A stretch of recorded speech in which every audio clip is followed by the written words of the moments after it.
どうも、ともさえです。前回までの動画。前回はパラグアイ女子と一緒にパラグアイ超ローカル旅の動画を作成。貧乏バックパッカーのローカル感ある節約旅スタイル3部作の最終動画。今回は南米大自然人気観光地四天王の一つイグアスの滝。さあ、壮大な滝を見てからバックパッカーの泥臭いブラジル編開始します。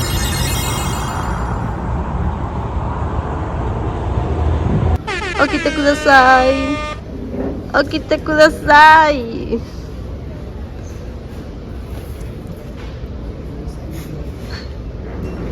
昨日は空港泊じゃなくて空港の近くの茂みの上で寝たともさえチャンネルです。いや本当ですよ。まあ本当ですよ。理由は単純。空港のね外のね茂みの上の方がね気持ちやすい。だからちょっとね日本語あんまりね喋ることがねできなくなっています。ちょっとね寝起きなんでね。で今回の動画なんですけどね、イグアスの滝です。ついに来ました。地球の反対側、イグアスの滝です。でイグアスの滝についてなんですけど、動画ねたくさんね上がってると思います。ショート動画、横型のね一般動画でも、今回僕の動画ね最新版です。2025年最新版イグアスの滝の動画、細かくね説明していきたいと思います。でなんですけどね、今回はねスペイン語を喋ることだけじゃなくてポルトガル語もね少しね喋ることができる優秀なねカメラマンもね雇ってるんで、今日はいい動画がね撮れると思います。帽子もねちゃんとね用意してね、もうね壊れてるんでね輪ゴムで留めてますけど、こんな感じですよ。バックパッカーは靴もねもうね中敷きね壊れてね段ボール詰めてるんですよ。こんな感じです。はい、イグアスの滝のね近くにある空港、こんな感じですね。まあまあ広くて綺麗な感じかなっていう雰囲気ですね。イグアスの滝国際空港です。まあほんまにそんな感じの名前ですよ。ホズドイグアスカタラタス国際空港みたいな感じの名前かな。カタラタが滝でイグアスがイグアスなんで、イグアスっていうのはグアラニ語でウグアスっていうんですよ。でウがアグアって意味、水って意味で、グアスがこのいっぱいって意味でいっぱいの水みたいな感じの意味ですね。空港で寝てもよかったんですけど、寝てる人一人もおらんかったんですよね。こんだけ綺麗な空港だからかな。なんでねちょっとね茂みの上の方がねなんか寝やすいなって個人的に感じて茂みの上で寝ました。ちなみに今日の靴下キラキラした一日になるといいですね。段ボール入ってます。かなり涼しくて、ちゃんとね充電もねバッチリねできるところねたくさんあるし、 Wi-Fi もね使えるんでいい感じの空港でしたね。それでもって出発したいと思います。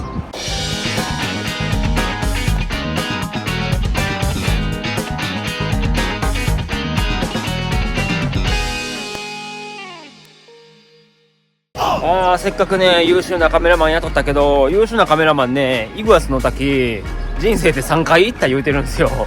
なんでね今回めんどくさいけん一人で行ってきて言われました。頑張ります。まずはね空港の前の一直線の道を進みたい。この道一直線。空港周辺のね雰囲気あんまり悪くなさそうだったんで、こういう感じの場所で隠れて寝ることができます。もちろんテントを使用しながら、この木の後ろにね隠れてテント張って寝ました。そして今日もねお金をケチっていきたいと思います。もちろんねバスじゃなくてヒッチハイクで行くよ。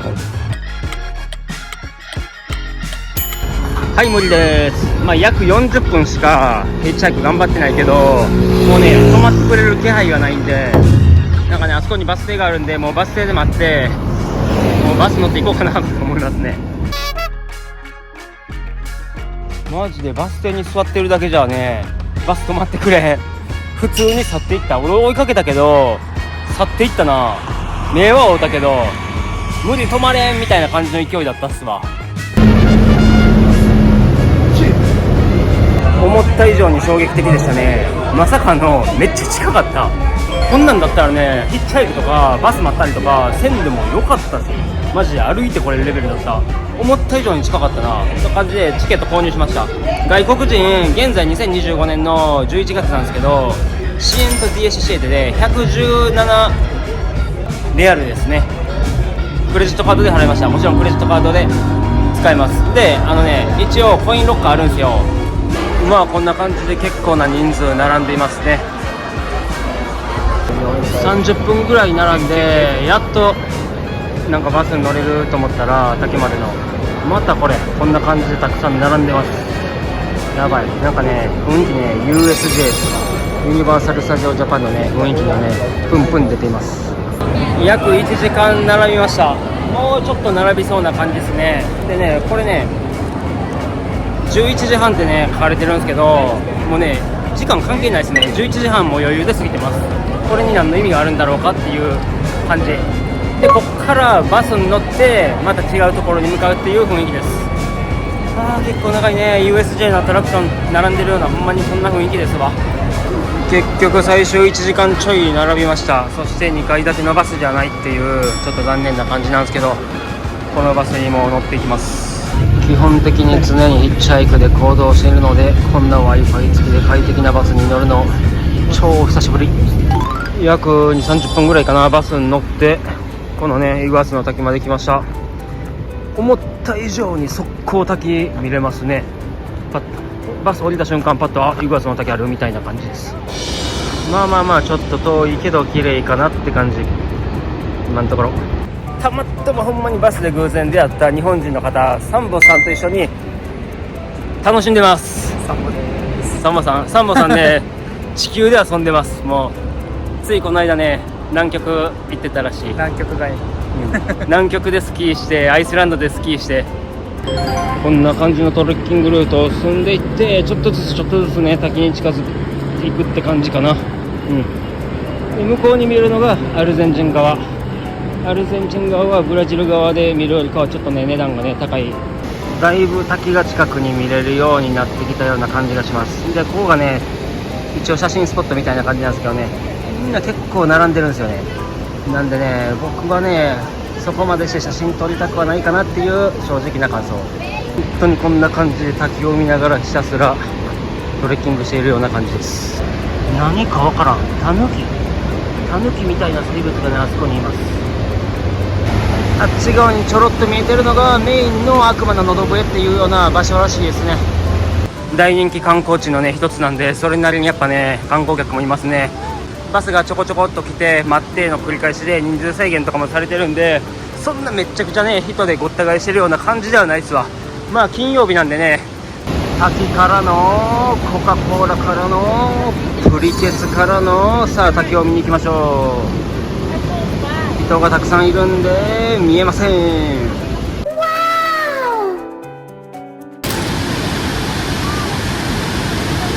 こんな感じで割とね滝がね近くに見えるような場所に来ました。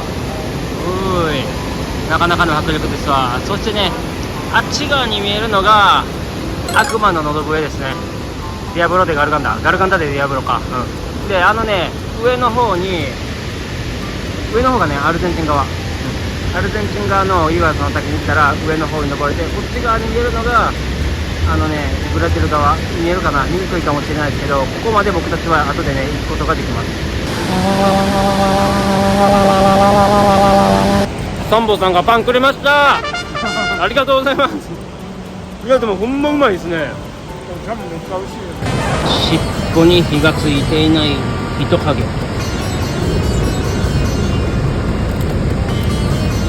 トカゲとにらめっこしているサンボさん。おーだいぶ近づいてきたけど、まだ水しぶきは感じてないよ。水しぶき飛んできてないよ。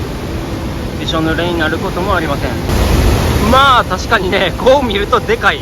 パラグアイでもいろんな滝をねヒッチハイクとキャンプを繰り返しながら見てきたけど、そのね滝全てを組み合わせたかのような凄さ。滝の究極完全体ですわ。風が強い時に若干の水しぶきを感じる。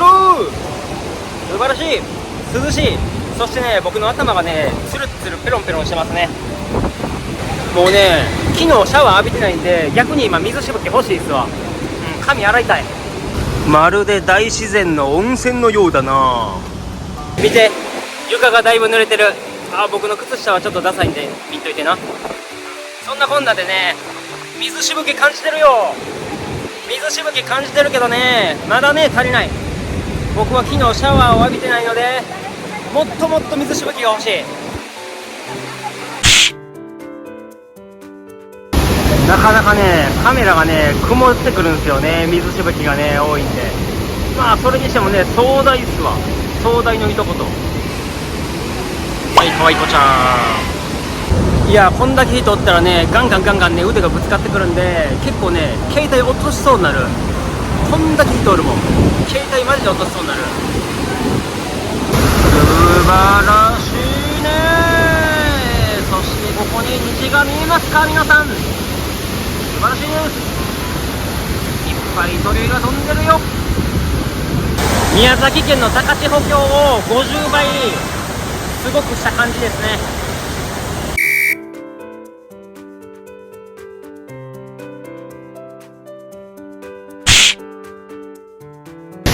アルゼンチン側はあの旗の部分で滝を間近で見ることができる。それが高ポイント。バタフリーの口からなんか触手が出ていますね。黄緑のこれはなんだ。これで密をするのか。いろんな角度から滝が見れて楽しい。アルゼンチン側はもっとね、音がね、ゴーゴーゴーゴー言うみたいですね。もう水が爆発するような音がね、終始聞こえるって言ってました。なんか僕あんまりね、よく分かってないんですけど、滝のね、このね、音あるじゃないですか。それがね、ゴーゴーゴーゴーゴーって聞こえるから、それがね、悪魔の喉笛のように聞こえるから、悪魔の喉笛って呼ばれてるみたいです。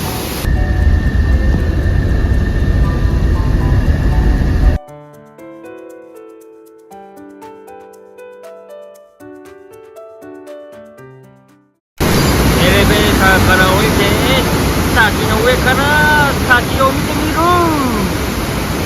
なかなか迫力ある。最後の最後でね、エレベーターに登って最上階まで来て、今まで通ってきた道とか滝をね、上から見ることができます。そしてちょっと暑いんでね、そろそろ帰ろうかなって感じかな。これは考えてなかった。帰りももちろんね、そりゃ人たくさんいるんで、バスに並ぶ時間が必要。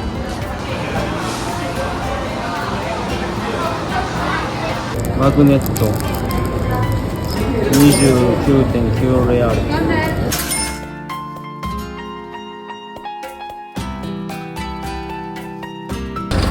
青色のバスでエアポートと書かれているナンバー120番のバスです。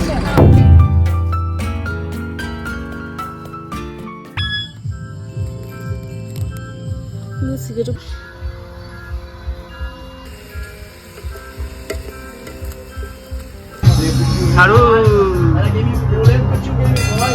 はい、動画ご視聴ありがとうございました。お疲れ様です。さっき実はね、イグアスの滝見に終わった後にヨガテレポート使って実はアルゼンチン側の方の滝のを見に行ってたんですよ。なんでね、アルゼンチン側の滝の動画をね見せながら、ちょっとね軽くね今回思ったことをサクッとカリッとパリッとね、もう簡単にね説明したいと思います。まずイグアスの滝は世界三大大滝の一つで、かなりスケールがねでかいって、昔から言われてて、実際今回行ってみてほんまにスケールはでかいなと思いました。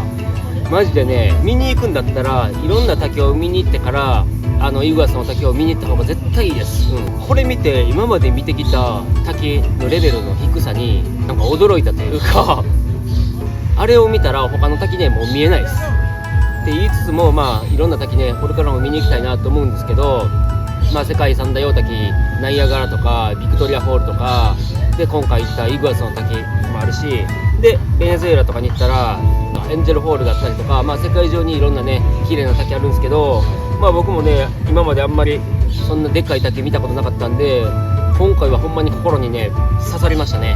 マジでド迫力でした。アルゼンチン側の方は結構移動とかの時間も長いし、それなりにね滝の近くまで行けるんで、結構ね迫力はブラジル側の方と比べたら結構あるっていうのを聞きましたねって言いそうだった。僕実際見に行ったんでね、結構迫力ありましたね。アルゼンチン側めちゃめちゃ迫力ありました。ブラジル側に関してはもう広範囲でね滝のね全景を見れるっていうのが高ポイントです。それとアルゼンチン側と比べたら値段が安いっていうのと人が少ない。アルゼンチン側の方がやっぱり人気なんでそれなりにね人も多いし、値段も高くしてるんかなと思いますね。そんな感じです。今回はねイグアスの滝ねサクッとね紹介させていただきました。今回やっぱりね滝見たんで滝だけにね炊き込みご飯食べたくなってきたな。ちょっと助手雇ってるんでね、助手がね今炊き込みご飯作ってくれてるんですよ。作り終わった。お願いします。炊き込みご飯食べたいわ、滝だけにありがとうございます。炊き込みご飯、あれ炊き込みご飯じゃなくて卵込みご飯やん。さあ皆さん、滝だけに滝蓮太郎、もう帰ります。日本帰ります。そしてトモソーヤグループはイグアスの滝からブラジルのフロリアナポリスまで約 1000km の道のりをヒッチハイクを駆使して進んでいくのであった。その泥臭いバックパッカーの旅をこれからちょっとずつお見せしよう。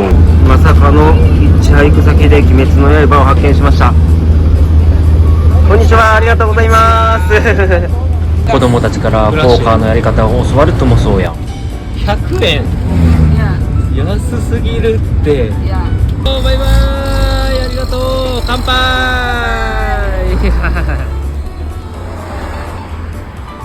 水はもちろん買いません。その辺にある水を探して飲むのがバックパッカースタイル。約 1000km の道のり、なかなか体力勝負。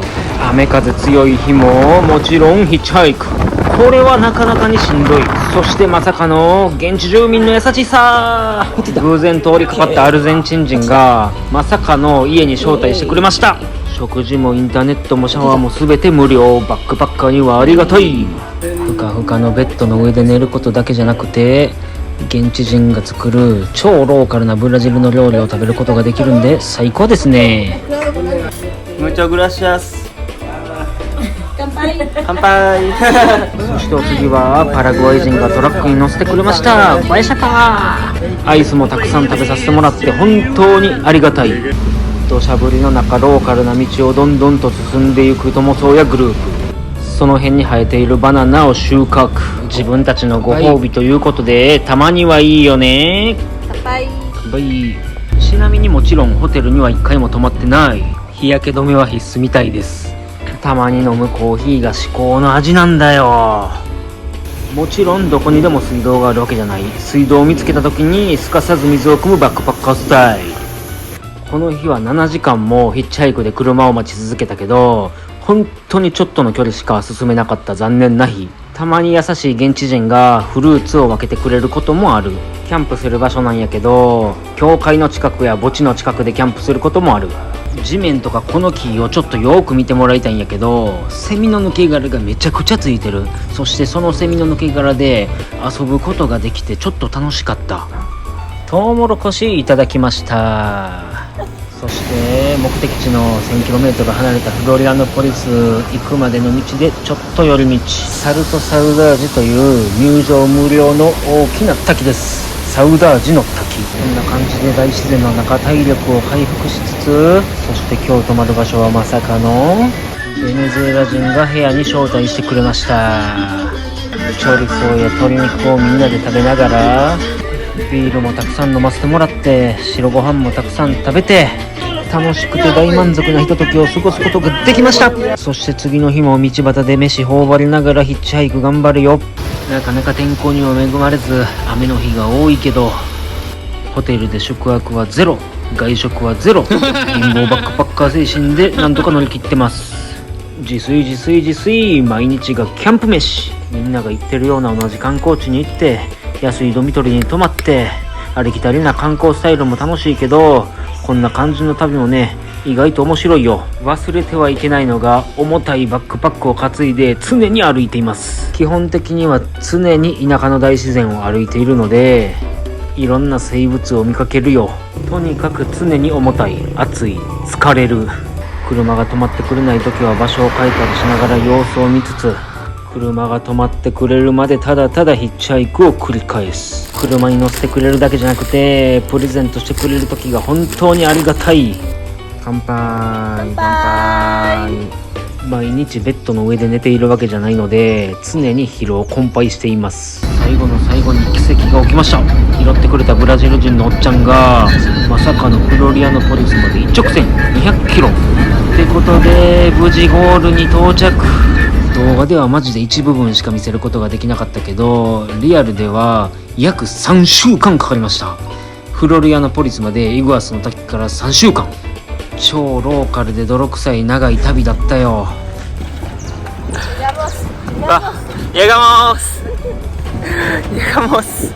さあ友宗谷の旅はまだまだ続く。次回友宗谷チャンネル、サンフランシスコと観光どこやねんそれって思う人がマジで 99% な場所。日本人バックパッカーが行かない地元民おすすめブラジルのマイナー観光地を1日でどれだけ楽しむことができるか。サンフランシスコとどこやねん。